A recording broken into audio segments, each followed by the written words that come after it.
Hello, everyone, and welcome to Pisces Guide to Pop Culture. I'm, of course, your host, TJ.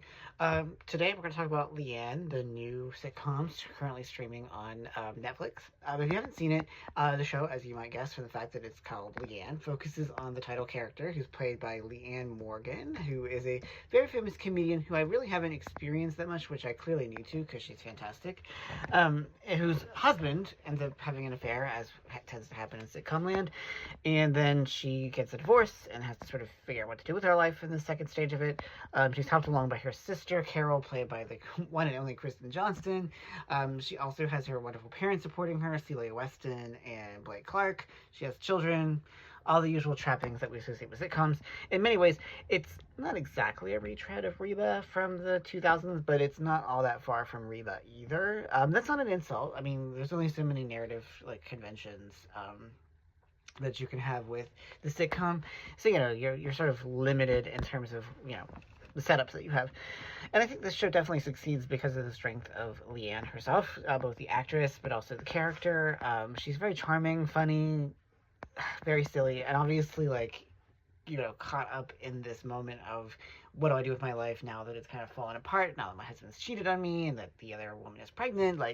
How does one begin the next chapter of one's life when the person you thought you were going to be spending it with has completely upended and torn up your life? And, I think there's something uniquely powerful about that storyline, which is why it comes up so much in the world of sitcoms. It is very, obviously it's a very funny show.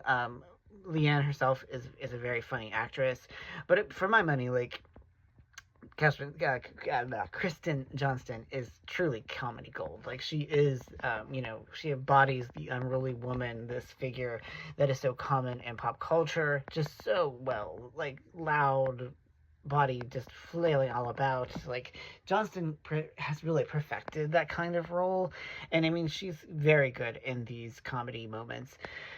But there's some authenticity and there's some resonance in this show too. There are a lot of laughs, obviously, but there are also some moments of poignancy.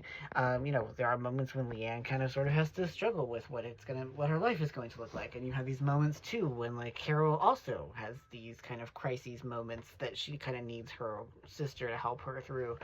And I mean, I appreciate that. I appreciate sitcoms that know how to find the right balance between making us laugh and making us feel. And I think that that's a really, it's not every sitcom that achieves that. The Golden Girls is one.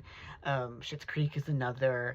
These are the shows that I think are, will stand the test of time. And I don't know that Leanne is necessarily a great sitcom. I don't know that it's necessarily breaking boundaries in any way, or that it's, revolutionary, but it doesn't try to be, and it doesn't have to be. Sometimes we can just enjoy a show for being funny and fun, and sometimes it's nice to spend time with characters who are just kind of deeply human, obviously ridiculous at times.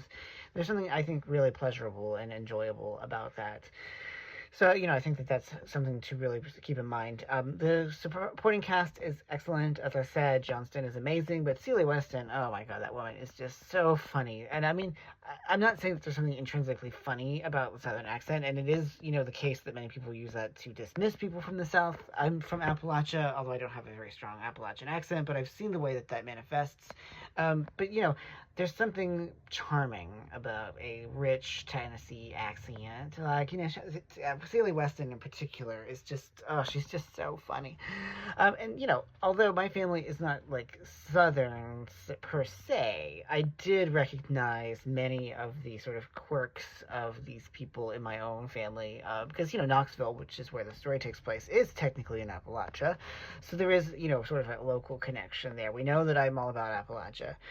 So I enjoyed that. Now, I do have a couple of small quibbles with the way this story is set up. Now, it is most episodes, with some exceptions, run to about 19 or 20 minutes, which is not very long. And really, I mean, standard sitcom length in network TV is roughly 23 to 25 minutes, usually more along 22.5, 23 because of commercials.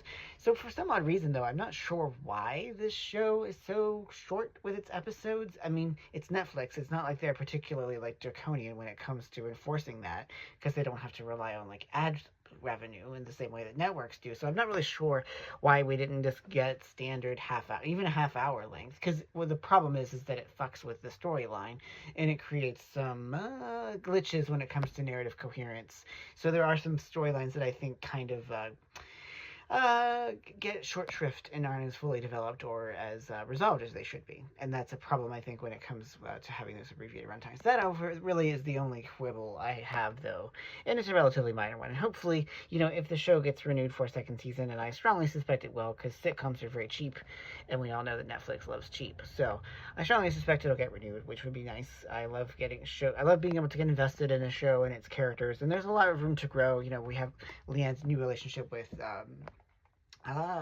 with Andrew, played by the very still extremely handsome Tim Daly. That needs to be fully developed and explored in the second season. So anyway, lots of things to enjoy about Leanne. Now, one quick caveat, I did notice when people commented on my photo of it that they didn't like the laugh track. It is not a laugh track. It's actually a live studio audience, and that's an important distinction because a laugh track is just canned comedy. Live studio audience is a very different phenomenon. There were actual people watching this show and laughing. So I don't find that to be a problem. I grew up with live studio audiences, so it's kind of like, it's just how I encounter sitcoms. But your mileage may vary depending on how you engage with sitcoms and what kind of sitcoms you prefer.